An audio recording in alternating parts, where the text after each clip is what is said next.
I can see it clearly now. There's a reason for this sound. It's Jesus.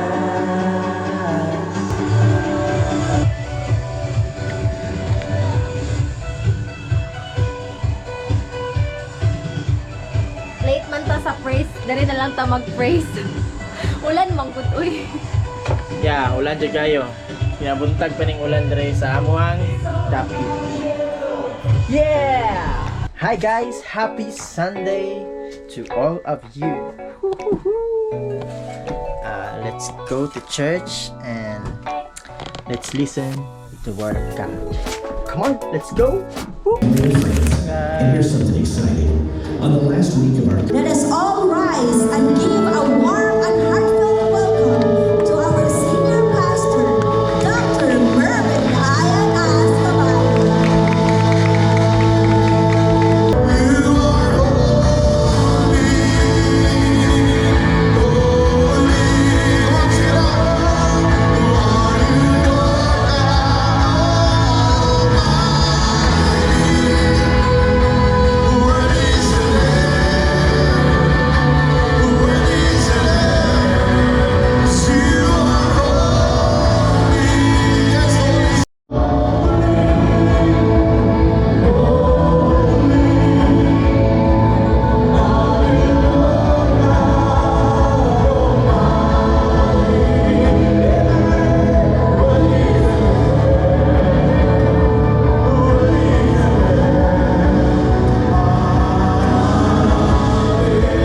Nakita yun ako ang power sa Ginoo. So, tanan mo sila sa kinabuhi, sa akong kagalingon mismo na encounter na ko ang Ginoo.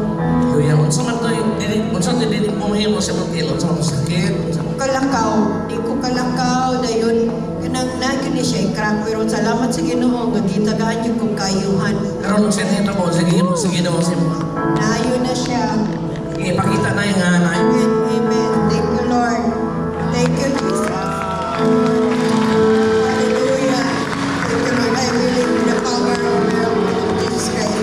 Atong buhay nga Diyos. Salamat tuong himaya kang Ginoong Hesus at ang pagpakat sa Ginoong Hesus. Kaklaro, ikay ko kaklaro. Sige mo sa Ginoo nimo karong hapunan. Ang paminaw ko.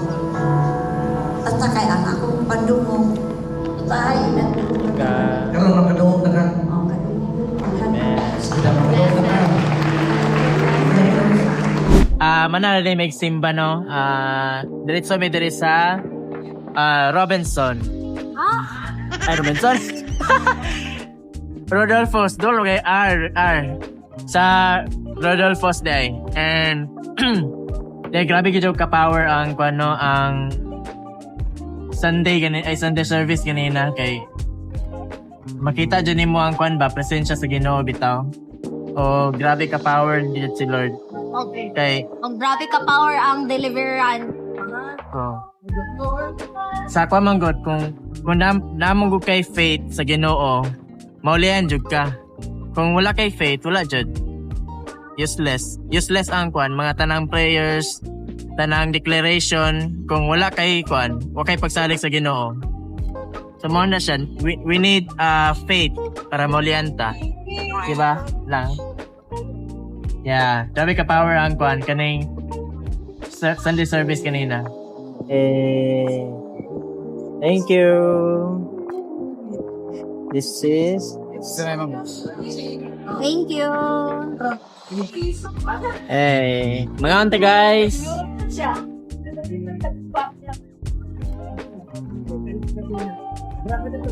Wow.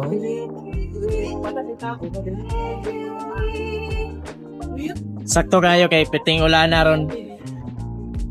Oh, labig isa ba oh? Wow. Gaso-aso pa dyan oh. May higop ay. Pagkakante guys.